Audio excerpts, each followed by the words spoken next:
Hey Kansas City, it's time already again for our next market update and question of the month. Hi, I'm Gina Walton with the Walton Home Team of Keller Williams, and I'm bringing this month's market update outside one of the homes we just purchased as an investment property. And yes, that is the question of the month. What does it look like financially to purchase an investment property?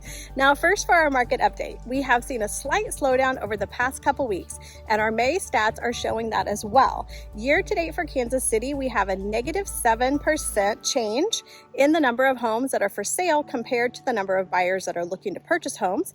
And we have a negative 1.7% change as far as the number of homes that are closed. Is that just the start of summer and also the feeling that we're having before a holiday weekend? Could be, but we'll watch those numbers and keep you posted as we go through July. Now for investment questions. Okay, for an example, this property was purchased for $214,000. We put a new $7,000 roof on. We have about $400 in just painting touch-ups and a roof repair in the ceiling. There's $650 in electrical repairs and around $600 in plumbing repairs. Now, we will have new windows installed, but they're on hold right now with the supply delay, and that will be around $6,500. So all in, it's around $230,000, and it just appraised now for $235,000. So super excited about that.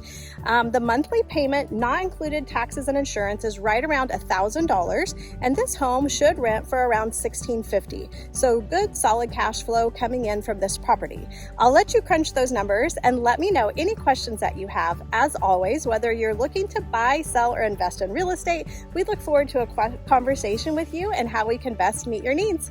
Have a wonderful day, Kansas City. Look forward to seeing you soon.